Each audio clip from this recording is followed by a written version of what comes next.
Good morning everyone. और आज के सेशन में हम लोग डिस्कस करेंगे पार्ट 2 को। पार्ट 1 हम ऑलरेडी कर चुके हैं, उसमें 50 क्वेश्चन को डिस्कस किए थे। उससे आगे हम आज की इस वीडियो में कंटिन्यू करने वाले हैं। तो यहाँ पर हम टॉप सेलेक्टेड 300 क्वेश्चन को करने वाले हैं सीजीएल के पेपर के लिए।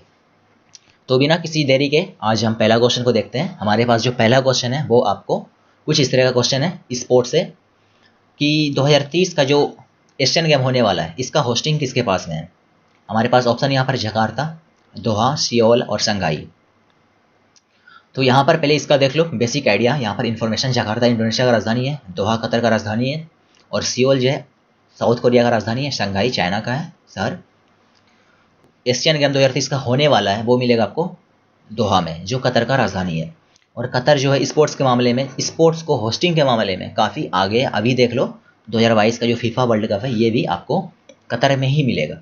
लेकिन यहाँ पर एशियन गेम जो है वो एक सिटी में होता है, इसीलिए यहाँ पर दोहा लिखा हुआ है। दोहा यहाँ का कैपिटल है। दोहा के बारे में और एक फैक्चुअल जानकारी ये है कि ये चौथा सिटी है जो 2 बार एशियन गेम को होस्ट करने वाला है। इससे पहले ये 2006 में होस्ट कर चुका है एशियन गेम को। अगले क्वेश्चन में Deomali is the highest mountain peak from which state. यहाँ पर आपके सामने ऑप्शन है असम, वेस्ट बंगाल, बिहार, उड़ीसा। तो इसका आंसर होगा यहाँ पर उड़ीसा। और ये जो आपका जो दियोमाली पीक है ये आपको मिलेगा ईस्टर्न घाट में। ईस्टर्न और वेस्टर्न घाट आपको पता होगा, ईस्ट में ईस्टर्न घाट है, तो ईस्टर्न घाट का ये हिस्सा है। इसमें देख लो इसके बारे में कुछ जानकारी। इसका एलिवेशन यहाँ पर मिलेगा आपको 1672 मीटर और इस ये है ईस्टर्न घाट का पार्ट। और इसका एग्जैक्ट लोकेशन की बात करें तो कोरापुट डिस्ट्रिक्ट जो उड़ीसा में मौजूद है। 53 क्वेश्चन में हमसे पूछा है कि इनमें से कौन सा रूलर राष्ट्रकूट डायनेस्टी का रूलर है। तो इसमें जो है ना, यहाँ पर आप सबसे इसका बेहतर ये तरीका है कि ऑप्शन को ही हटा दो। अब यहाँ पर अशोका, समुद्रगुप्त ये तो मौर्यन है, कनिष्क भी नहीं है। तो यहाँ पर ऑप्शन आपको थर्ड नंबर जो है ना डायरेक्ट मिल गया, ध्रुवा, यहाँ पर राष्ट्रकूट का शासक। अब इसके बारे में थोड़ा और जानकारी ले लेते हैं। इसके राज्य के बारे में देखो, राष्ट्रकूट अंपायर जो था जब ये अपने पीक पर था तो इसका कुछ इस तरह से एक्सपेंशन था कि यहाँ पर मध्य प्रदेश का कुछ क्षेत्र था ऊपर में, और नीचे में महाराष्ट्र आपको मिलेगा, यहाँ पर कर्नाटक और तमिलनाडु का कुछ क्षेत्र। इन सभी पर राज था राष्ट्रकूट अंपायर का। तो यहाँ पर इसी का देख लो फोर्थ रूलर, यहाँ पर ध्रुवा आपको मिलेगा इसका रूलर। ठीक है। क्वेश्चन नंबर 54 में हमसे पूछा है कि which of the following is a UNESCO recognised dance form. तो आपके सामने ऑप्शन यहाँ पर देख लो 4 है, भांगड़ा, दालखाई, कालबेलिया और यहाँ पर गिद्दा। ये तो पंजाब का डांस है। और यहाँ पर जो कालबेलिया डांस है ना ये आपका मिलेगा यूनेस्को रिकॉग्नाइज्ड डांस फॉर्म। तो इसके बारे में कुछ जानकारी ले लो आप पहले।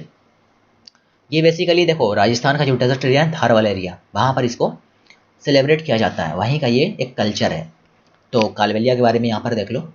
Kalbelia is snake charming tribe from the. Kalbelia basically एक ट्राइब भी है राजस्थान का, जो जिसका लोकेशन कहाँ पर है, थार डेजर्ट में राजस्थान में। और ये dance is an integral part of their culture and performed by man and women. यहाँ पर जो मैन है ना वो और वुमेन दोनों मिलकर डांस करते हैं। यहाँ पर देख सकते हो नीचे में इमेज में दिखा हुआ है, ये वुमेन है, नीचे से पीछे यहाँ पर मैन को देख सकते हो। तो इसका ऑप्शन नंबर 3 जो है बिल्कुल करेक्ट होगा। कालबेलिया डांस यूनेस्को से रिकॉग्नाइज्ड है।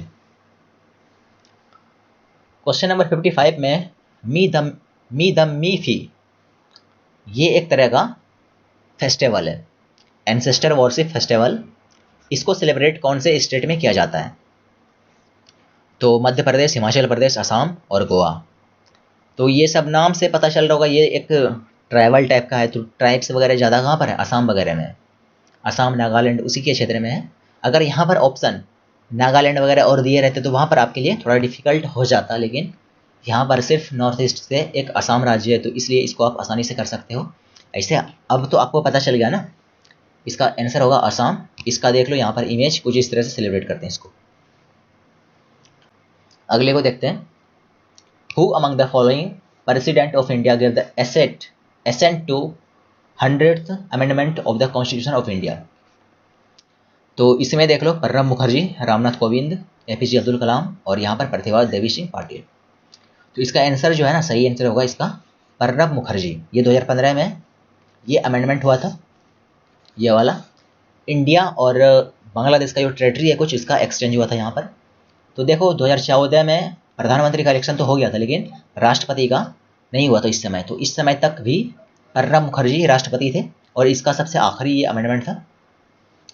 तो यहाँ पर देख सकते हो प्रेसिडेंट प्रणब मुखर्जी, और इसके बारे में यहाँ पर कुछ नीचे लिखा हुआ कि इसमें जो है ना demarcation of section of India Pakistan border and transfer of territories, इसके बारे में ये कुछ है।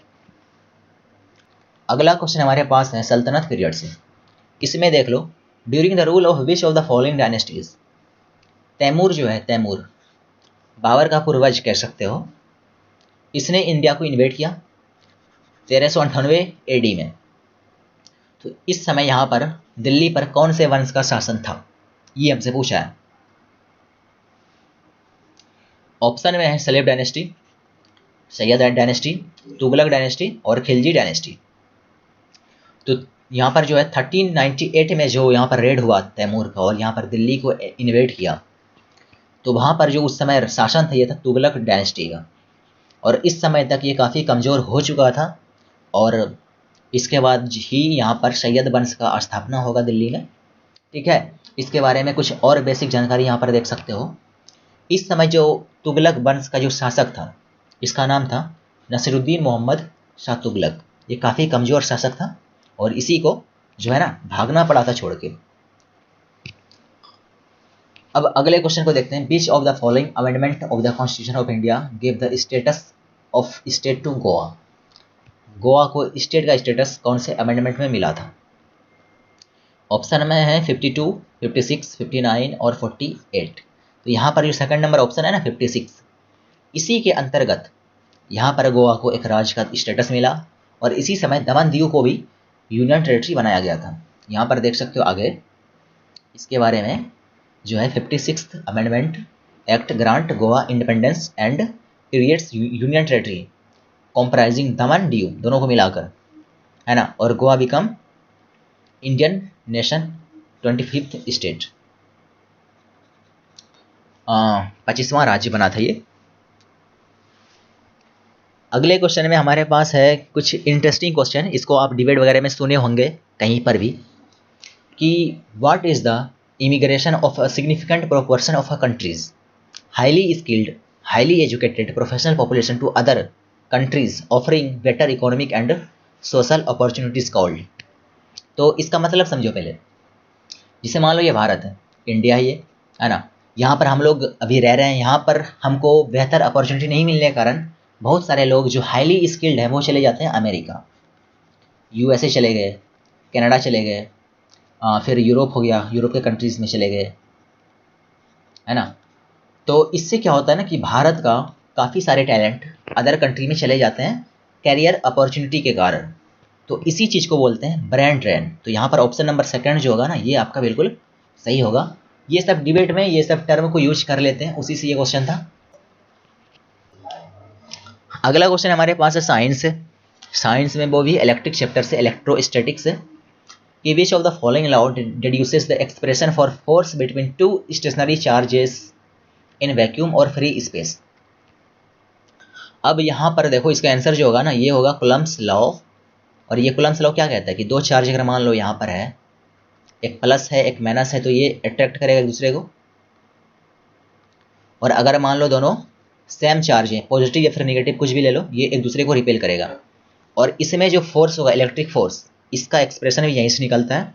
F यहाँ पर दो चार्ज मान लो Q1 Q2 और ये दोनों के प्रोडक्ट के प्रोपोर्शनल होगा, और इसके बीच के जो इसका जो सेपरेशन है इसके इनवर्सली प्रोपोर्शनल होगा स्क्वायर के, कुछ इस तरह से R स्क्वायर। और इन्हीं दोनों को मिलाकर एक एक्सप्रेशन को तैयार किया जाता है, उसी को बोलते हैं, वहीं से निकलता है बेसिकली जो है इलेक्ट्रिक फोर्स का एक्सप्रेशन। तो हमारा जो आंसर होगा वो होगा कुलम्ब्स लॉ, यहाँ पर सेकंड नंबर। ये एक्सप्रेशन यहाँ पर ये लिखा हुआ है कंप्लीट इसका एक्सप्रेशन, Q1 Q2 यहाँ पर चार्ज है, R यहाँ पर इसके बीच का सेपरेशन डिस्टेंस है, और यहाँ पर K जो है कुलम्ब्स का कांस्टेंट है। ये एक्सप्रेशन जो है इंस्पायर्ड है न्यूटन्स का जो ग्रेविटेशनल इक्वेशन है वहीं से। फोर्स ऑफ अट्रैक्शन और repulsion between two charge body is directly proportional to the product of their charges and inversely proportional to the square of distance between them। तो वही चीज़ हम आपको पहले समझा चुके हैं, उसका यहाँ पर एक्सप्रेशन कंप्लीट यहाँ पर नीचे लिखा हुआ है। विच of the following dwarf planet lies in the man asteroid belt. Asteroid belt ये कहाँ पर है ये आपको पता होना चाहिए, और इसमें से इसी बेल्ट में बहुत सारे एस्ट्रॉयड हैं, और इसी में एक है यहाँ पर ड्वार्फ प्लैनेट जिसका नाम है, क्या नाम है बेसिकली हमसे पूछा है। ऑप्शन है यहाँ पर देख लो, सेरेस जो 3rd नंबर है ये बिल्कुल आपका सही होगा। इसका हम आपको इमेज दिखाते हैं, वहाँ पर आपको और अच्छे से क्लियर हो जाएगा। ये यहाँ पर आपका सन रहा, और ये मरकरी है, वेनस है, अर्थ है, मार्स है, और मार्स और यहाँ पर जुपिटर के बीच में ये जो बेल्ट दिख रहा है ये इसी को बोलते हैं एस्ट्रॉयड बेल्ट। यहाँ पर काफ़ी सारे उल्का पिंड या फिर जो भी कह सकते हो एस्ट्रॉयड वगैरह यहाँ पर मौजूद है। इसी में से एक का नाम है सेरेस, जो एक ड्वार्फ प्लैनेट है। यहाँ पर देख सकते हो सेरेस का पोजीशन, ठीक है, तो यही इसका आंसर होगा सेरेस। अब देखते हैं अगले क्वेश्चन को। Which of the following revolutionaries was arrested by the British as an accused in the Alipore bomb conspiracy case. तो ये क्या था, इसके बारे में बेसिक आइडिया होना चाहिए आपको, नहीं है तो हम अभी तुरंत आपको दे भी देंगे, लेकिन इसका आंसर जो होगा, इसका आंसर होगा यहाँ पर कन्हैया लाल दत्ता। इसका आंसर होगा सही कन्हैया लाल दत्ता। लेकिन इसके बारे में कुछ जान लेते हैं अलीपुर केस के बारे में। ये घटना जो है ना ये 1908 में घटा था, तो यहाँ पर जो फ्रीडम फाइटर था उसी के द्वारा इसको किया गया था। यहाँ पर देख लो प्रेसिडेंसी मजिस्ट्रेट, अभी इसको कंपेयर कर सकते हो आप डीएम या डीएम से थोड़ा बड़े पोस्ट से। ये मुजफ्फरपुर का जो है डीएम मजिस्ट्रेट था, किंग्सफोर्ड इसका नाम था, इसी को मारने का प्लानिंग था, और इसका टास्क कौन किया था, किसको दिया गया था, खुदीराम बोस और प्रफुल्ल चाकी को। तो इसके घर से जब एक गाड़ी निकल रहा था तो उसी पर इसने बम फेंका, लेकिन कुछ यहाँ पर मिस्टेक्स के कारण इसमें बैठे हुए थे नहीं ये, और यहाँ पर बाय मिस्टेक 2 लेडीज़ थी ब्रिटिश, उसकी मृत्यु यहाँ पर हो गई। इस वजह से ये थोड़ा सा मिस्टेक हो गया यहाँ पर, और इसके बाद ही यहाँ पर ये सारा कांड हुआ था। तो बेसिकली यही है अलीपुर बम केस। अगले क्वेश्चन को देखो, ये है मिडिएवल टाइम के मुगल अंपायर से क्वेश्चन। बहुत बेसिक क्वेश्चन है, इससे अच्छे अच्छे क्वेश्चंस पूछे जाते हैं, लेकिन ये भी इंपॉर्टेंट है, पूछे हुए क्वेश्चन है, तो इसको डिस्कस कर लेते हैं। यहाँ पर मुगल एम्पायर बाबर का फर्स्ट नेम क्या है, तो बाबर का पूरा नाम था जहीरुद्दीन मोहम्मद बाबर। तो ऑप्शन नंबर 3 यहाँ पर देख लो, जहीरुद्दीन यहाँ पर लिखा हुआ है, तो आंसर इसका यही होगा। लेकिन बाबर के बारे में कुछ और इन्फॉर्मेशन ले लेते हैं। ये फाउंडर था मुगल एम्पायर का 1526 में। इसने मुगल एम्पायर को यहाँ पर स्थापित किया था भारत के अंदर में, और 1526 में ही पानीपत का फर्स्ट युद्ध हुआ था। ये सब इसके बारे में बेसिक है, जब इसके बारे में और बाकी चर्चा करेंगे तो वहाँ पर हम करेंगे इसके बारे में चर्चा, लेकिन इसके लिए इतना काफ़ी है। ये क्वेश्चन थोड़ा सा डार्क टाइम से है कि इंडिया का ratio of public debt to GDP ये 84.2% के रिकॉर्ड पर पहुंच गया था। इसका मतलब ये है कि आपके ऊपर जितना भी कर्ज है यानी कि डेट है उसका और जीडीपी का रेशियो यहाँ पर 84.2%। इसका मतलब ये है कि अगर मान लो आपका जीडीपी 100 रुपया है तो यहाँ पर 84 आप पे कर्ज है। तो ये सबसे ख़राब हमारा रिकॉर्ड है आज तक हमारे इतिहास में पूरे। तो ये घटना कब घटा था, 2003 में। ऑप्शन नंबर 3 इसका आंसर होगा। अगले क्वेश्चन को देखिए, who among the following is the author of novel Q&A। यहाँ पर Q&A एक बुक है, एक नोवेल है। QA मतलब क्वेश्चन आंसर कुछ ऐसे है, और इसके जो राइटर है ये एक डिप्लोमेट है। काफ़ी बढ़िया बुक है, डिप्लोमेट है। तो बहुत सारे बुक ऐसे होते हैं, नोवेल्स ऐसे होते हैं जिसको पढ़ने का मन करता है, लेकिन अभी नहीं पढ़ना इसको बाद में पढ़ना है। तो इसके जो राइटर हैं वो हैं विकास स्वरूप। 4th नंबर ऑप्शन इसका सही हो जाएगा। इसका कवर पेज देख लो, कुछ इस तरह का दिखेगा, ये Q&A बुक का नाम है। यहाँ पर देख लो नीचे विकास स्वरूप इसके राइटर हैं। ये एक इंडियन डिप्लोमेट भी रह चुके हैं। अब देखते हैं अगले क्वेश्चन को। अगला क्वेश्चन है हमारे पास कि first Indian to win Miss deaf world title. तो इसका बात कर रहा है यहाँ पर, तो इसका आंसर जो होगा सही यहाँ पर विदिशा बलियान। ऑप्शन नंबर 2 इसका बिल्कुल सही हो जाएगा। यहाँ से इसका फोटो देख लो, यही इसका फोटो है। इसको शायद देखे होंगे कहीं ना कहीं आप। अगले क्वेश्चन को देखते हैं। ये कुछ आपका साइंस का क्वेश्चन है कि which of the following element is not suitable for the fabrication of light emitting diode structure. ये एक इलेक्ट्रॉनिक सामान है, तो इसके लिए सुटेबल इनमें से कौन सा मटेरियल नहीं है, ये हमसे पूछा है, एलिमेंट नहीं है। तो यहाँ पर जर्मेनियम आपका 3rd नंबर ऑप्शन बिल्कुल सही होगा, ये इसके लिए सुटेबल नहीं है, बाकी इन सभी से ये बनता है, तो ऑप्शन नंबर 3rd इसका सही होगा। इस क्वेश्चन में हमसे पूछा है कि भगत सिंह के बारे में। भगत सिंह के बारे में ये क्वेश्चन है कि इसको जब फांसी का सज़ा मिला उस समय इसकी एज क्या थी। और ये क्वेश्चन आसान है, इसे सभी को पता होगा, हम उम्मीद भी यही कर रहे थे, लेकिन इम्पॉर्टेंट है इसीलिए यहाँ पर डिस्कस कर रहे हैं, आगे भी पूछ सकते हैं, तो रिवीजन रहना चाहिए। तो जिस समय इसको फांसी की सज़ा हुई उस समय इसका एज 23 ईयर था। भगत सिंह का देख लो डेथ ऑफ बर्थ कितना है, 28 सितंबर 1907। ठीक है, कहाँ पर, पाकिस्तान वाला क्षेत्र में था, उस समय पाकिस्तान भारत का हिस्सा था, बंगा नाम था। ठीक है, ये पंजाब, पाकिस्तान का अभी जो पंजाब है वहाँ पर ये पड़ता है। और इसका जो डेथ है वो इसी दिन 23 मार्च 1931 को, ठीक है, इसको सेंट्रल जेल लाहौर में फांसी की सज़ा हुई थी। और इसके सिबलिंग्स के बारे में यहाँ पर लिखा हुआ है, ये उतना इंपॉर्टेंट नहीं है, और इसके पेरेंट यहाँ पर देख सकते हो। और इसका हाइट देख लो 1.83 मीटर, जो एक नौजवान का होता है जनरली हाइट।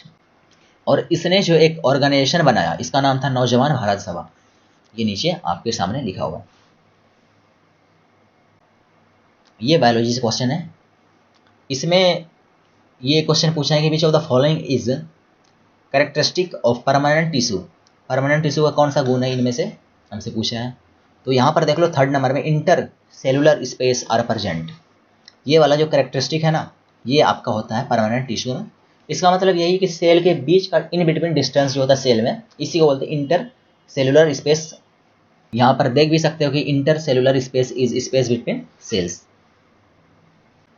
अगले क्वेश्चन को देखते हैं। अगला क्वेश्चन देख लो, यहाँ पर हमारे पास 3 स्टेटमेंट है। इस तरह के क्वेश्चन काफ़ी पूछते हैं आजकल, क्योंकि ये थोड़ा सा ट्रिकी क्वेश्चन बन जाता है। यहाँ पर आपको 3 स्टेटमेंट का नॉलेज होना चाहिए इसको अटेम्प्ट करने के लिए, अदरवाइज आप इसको गलत कर बैठोगे। कभी कभी हम ऑप्शन का भी मदद लेंगे यहाँ पर, अगर नहीं पता होगा तीनों के बारे में। जैसे कि यहाँ पर देखो, Karnataka is the largest producer of coffee in India. India में सबसे बड़ा कॉफ़ी का प्रोड्यूसर कर्नाटक राज्य, ये बिल्कुल सही है, तो फर्स्ट यहाँ पर आपका सही हो गया। अब 2nd नंबर में देखो, arabica is a variety of coffee, तो ये बिल्कुल एक अच्छा वैरायटी है, एक अच्छी क्वालिटी का वैरायटी है कॉफ़ी का, तो ये भी सही है। और यहाँ पर जो 3rd है कि arabica variety initially brought from Mexico, ये गलत है आपका, इसको मैक्सिको से नहीं लाया गया था, तो ऑप्शन नंबर 3rd यहाँ पर आपका गलत हो गया। तो 1st 2nd यहाँ पर देख लो, only 1st 2nd 4th number option आपके यहाँ सही हो जाएगा। अगला क्वेश्चन आपका आर्ट एंड कल्चर से है कि in which city of Gujarat will you find the Uparkot Buddhist cave. तो ये मिलेगा आपको जूनागढ़ में, ऑप्शन नंबर 3rd यहाँ पर देखिए, जूनागढ़। ये वही जूनागढ़ है जिसको रेफरेंडम के जरिए सरदार पटेल ने इंडिया में शामिल किया था, हमारे देश के आयरन मैन।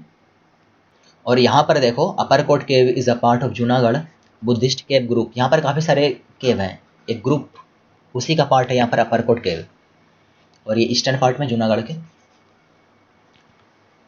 अगले क्वेश्चन को देखते हैं। Camellia sinensis is a plant that produces.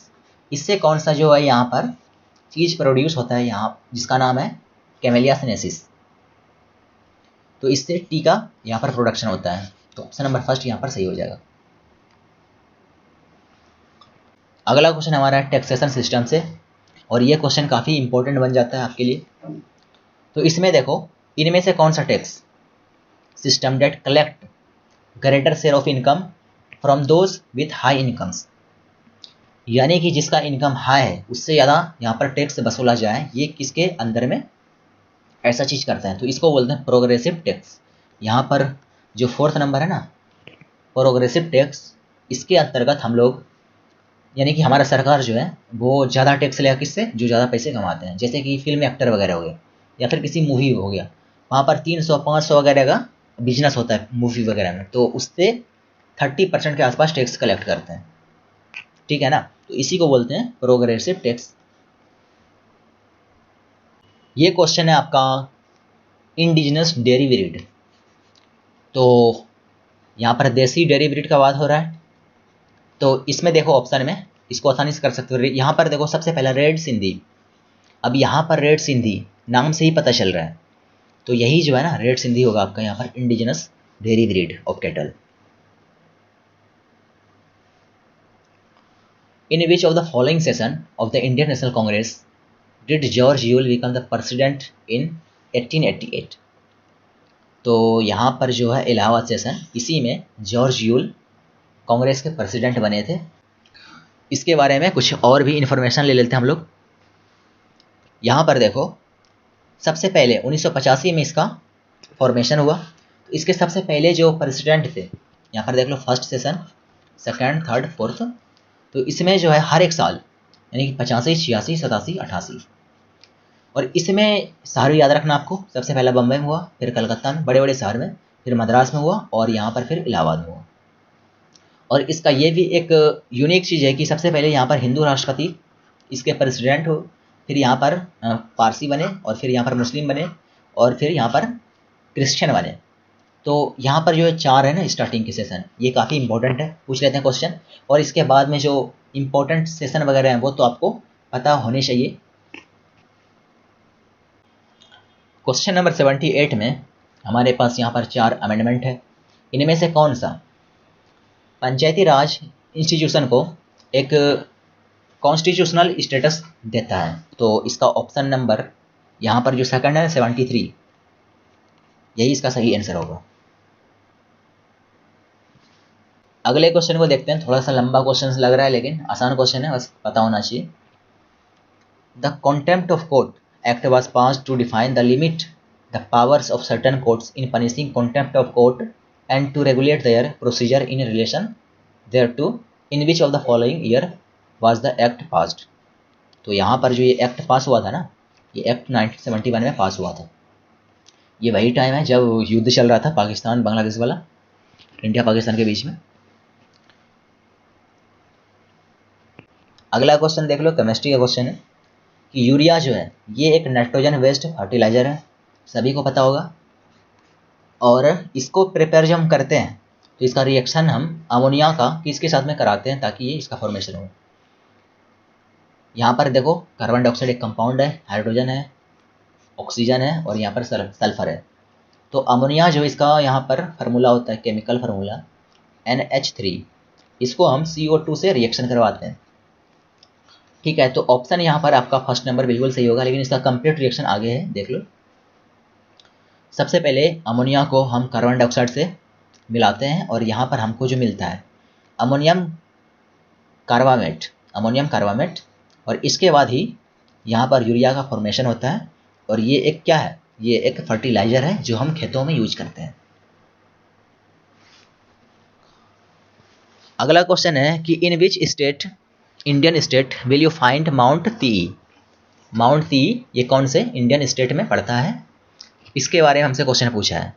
तो ऑप्शन में है अरुणाचल प्रदेश, उड़ीसा, हिमाचल प्रदेश और नागालैंड। तो इसका आंसर होगा यहाँ पर नागालैंड।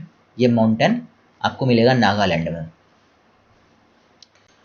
तो यहाँ पर हमारा भारत है, और इसके यहाँ पर नॉर्थ ईस्ट रीजन में यहाँ पर मिलेगा आपको माउंट ती, जो नागालैंड राज्य में है। और इसके आसपास का ज्योग्राफी भी याद कर लो। यहाँ पर देखो, पाकिस्तान है, अफगानिस्तान है, नेपाल है, भूटान है, नीचे बांग्लादेश है, ये चाइना रहा आपका, और ये म्यांमार है, और ये कुछ साउथ ईस्ट एशिया देश, लाओस, थाईलैंड, वियतनाम, कंबोडिया वगैरह। ठीक है। अगले क्वेश्चन में हमसे पूछा है कि which of the following river is also called Vyath? Vyath इनमें से कौन से रिवर को कहा जाता है? तो झेलम को व्यात भी कहा जाता है। और झेलम देखो, इंडिया पाकिस्तान का जो बॉर्डर है कश्मीर में, कश्मीर जो कुछ इस तरह से आपको मिलता है ऊपर में, तो यहाँ पर जो रिवर बहता है ये है झेलम रिवर। ये एक्चुअल बॉर्डर का बात कर रहे हैं। यहाँ पर देखो, बीच में एक मिलेगा आपको ये वाला, इसको बोलते हैं LAC, LOC बोलते हैं इसको, और इधर है LAC। तो हम इसका जो है ना LOC का बात नहीं कर रहे हैं, हम एक्चुअल बॉर्डर जो इंडिया पाकिस्तान का उसका बात कर रहे हैं। तो वहीं पर मिलेगा झेलम रिवर, इसी को बोलते हैं ब्यात वहाँ पर।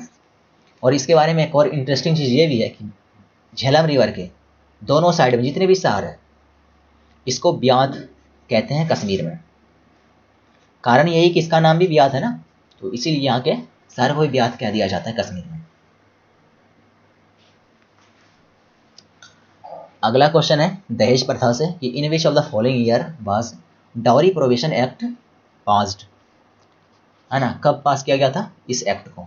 यानी कि दहेज प्रथा को रोकने के लिए 1961 में कानून पास किया गया था। यहाँ पर 1961 आपका आंसर होगा, सेकंड नंबर ऑप्शन। अगले क्वेश्चन में देखिए, in Jharkhand the primitive form of cultivation is called. यहाँ पर कुरुवा इसको बोलते हैं, कुरुवा।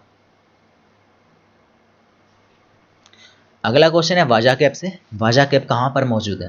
राज्य का नाम पूछा हमसे कि उत्तर प्रदेश, महाराष्ट्र, राजस्थान और बिहार। इससे भी डिफिकल्ट क्वेश्चन बनाना होगा तो ये शहर का नाम पूछ लेगा आपसे। तो एग्जैक्ट इसका लोकेशन है पुणे शहर में, और पुणे आपको मिलेगा महाराष्ट्र में, तो इसका आंसर यहाँ पर होगा महाराष्ट्र। यहाँ पर देखो ये केव, ये इसी का इमेज है।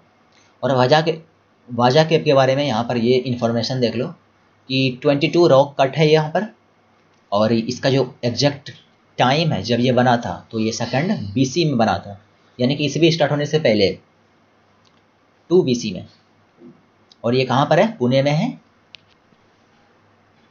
इसका एग्जैक्ट लोकेशन भी देख लो, यहाँ पर मिलेगा आपको, यहीं पर पुणे भी है ना, और यहाँ पर मिलेगा आपको वाजा केव जो महाराष्ट्र में मौजूद है। 86 नंबर क्वेश्चन में हमसे पूछा है कि in which of the following year was the civil disobedience campaign completely ceased. कब ये खत्म हो गया था कंप्लीटली? तो ऑप्शन से आप इसको बना सकते हैं आसानी से। यहाँ पर देख लो ये ऑप्शन, ये हो ही नहीं सकता अगर आपको मॉडर्न हिस्ट्री के बारे में बेसिक आइडिया भी है तो ऑप्शन नंबर 4 यहाँ पर आपका आंसर हो जाएगा। लेकिन इसके बारे में ये ध्यान में रखना कि ये जो है ना डिसओबीडियंस, यानी कि बेसिकली सरकार के कानून के खिलाफ जो है ना हम लोग थे, और उसी के खिलाफ हम लोग एक्टिविटी कर रहे थे, तो वही कैंपेन का बात हो रहा है यहाँ पर। इसी में से एक यहाँ पर देख लो डांडी मार्च, ये भी एक सिविल डिसओबीडियंस मूवमेंट था 1930-31 में। यहाँ पर देख लो गांधी जी है, इसके पीछे में इसके फॉलोअर्स हैं ये सब। अगले क्वेश्चन को देखिए, किंग ललितादित्य रूल्ड ओवर। हमारे पास यहाँ पर रीजन दिए हुए हैं गुजरात, सिक्किम, केरला और कश्मीर। तो ये इसका जो रूल था वो था कश्मीर में इसका शासन था। तो 4th नंबर इसका आंसर हो जाएगा। और इसके बारे में ये देख लो, इसका जो टाइम पीरियड है ये है 724 से लेके 760 के बीच में। और ये पावरफुल रूलर कहाँ के थे? करकोटा डायनेस्टी जो कश्मीर में शासन कर रही थी, ठीक है ना। और उस समय कश्मीर थोड़ा अलग था और कुछ रीजन को कैप्चर करके वहाँ पर वो शासन कर रहे थे।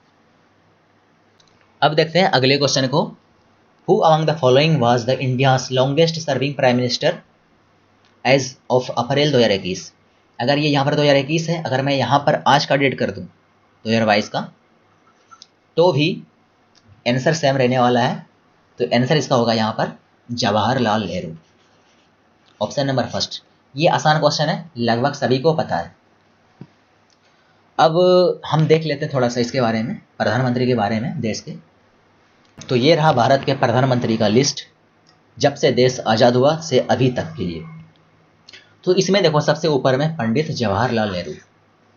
इसका जो मतलब पीरियड था, शासन के नहीं कहेंगे, शासन तो राजा महाराजा को हुआ करता था, 1947 से लेके 64 तक, ठीक है। तो ये सबसे लंबे समय तक प्रधानमंत्री रहे हैं अभी तक। और इसके बाद जो सेकंड नंबर पर पोजीशन आएगा वो आएगा इंदिरा गांधी का।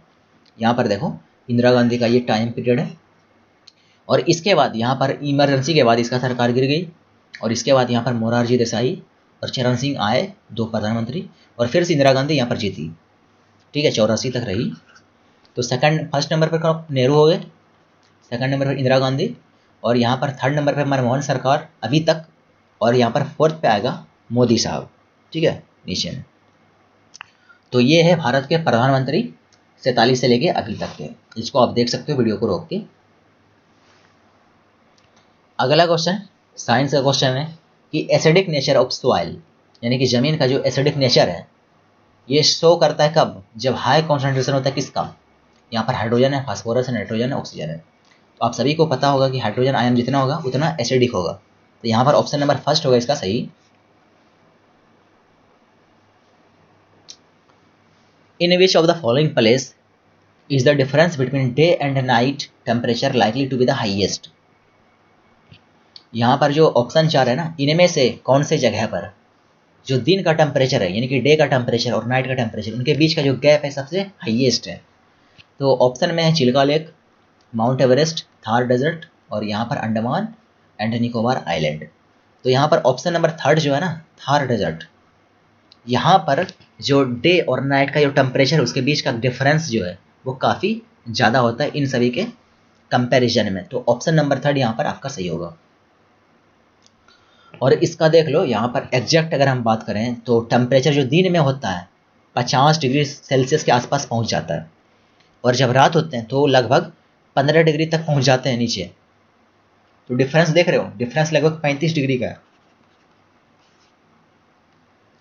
अगला क्वेश्चन जो है कि रूफ टॉप ऑफ गुरु हेमकुंड साहिब, ये एक गुरुद्वारा है, इसका जो रूफ है ना, इसका शेप हमसे पूछा है कि किस तरह का है। तो इसका शेप है लोटस के शेप का, ठीक है। यहाँ पर देख लो, ऑप्शन में सनफ्लावर था, रोज था, मैरीगोल्ड था, तो यहाँ पर ऑप्शन होगा आपका लोटस, बिल्कुल सही। और इसका इमेज देख लो, आपको लंबे समय तक याद रहेगा। ये इसका शेप है, ये कहाँ पर है, उत्तराखंड में। इसका लोकेशन देख लो, उत्तराखंड है।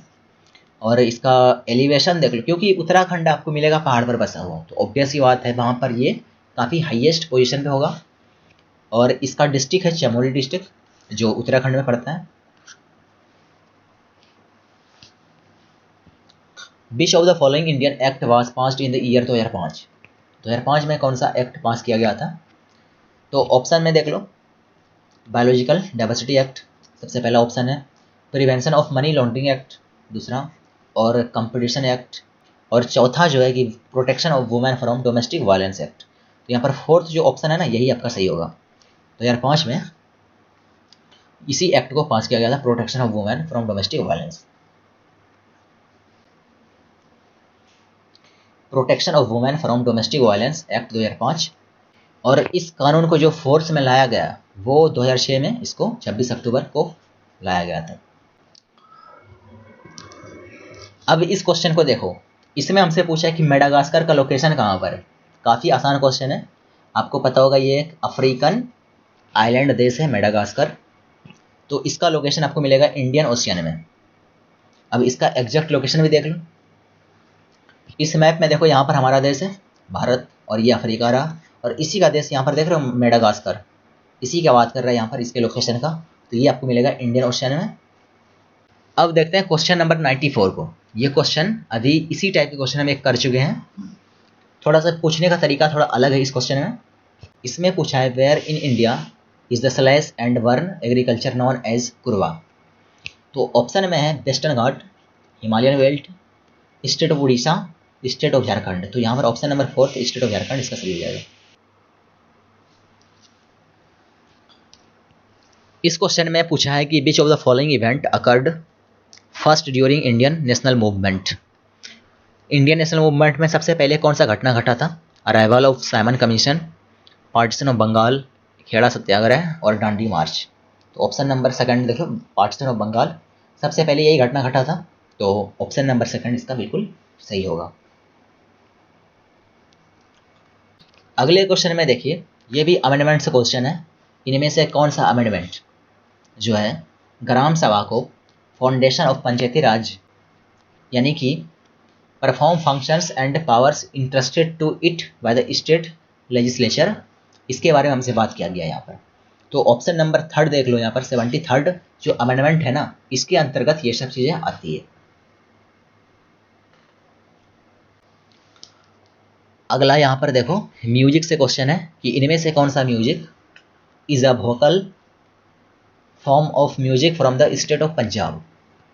यहाँ पर ऑप्शन है कव्वाली, गजल, भजन। तो इन तीनों हटा दो आप, जो बचा ऑप्शन कर दो। इस क्वेश्चन में Dantidurga who set up his capital at Malkhed was a ruler of, कौन से यहाँ पर राज का रूलर था ये? पाला, प्रतिहारा, राष्ट्रकूट और यहाँ पर शतवाहनम।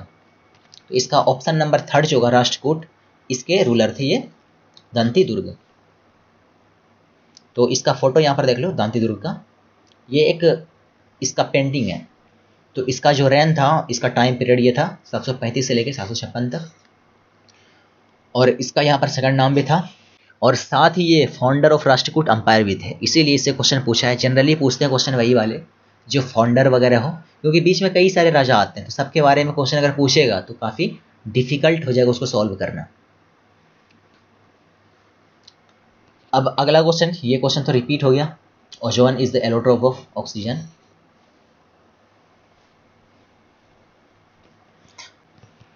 क्वेश्चन नंबर 100 को देख लेते हैं अब, आज का आखिरी क्वेश्चन है। इसमें हमसे पूछा कि इनमें से कौन सा term refers to an environment in which oxygen is readily available. तो इसका जो आंसर होगा ना, ये होगा एरोबिक। ये ऑप्शन नंबर 3 इसका बिल्कुल सही हो जाएगा। इसमें आप देख सकते हो कि aerobic refers to an environment in which oxygen is readily available. तो आज का सेशन हम यहीं पर फिनिश करते हैं, तो फिर मिलते हैं अगले सेशन में। Thank you so much.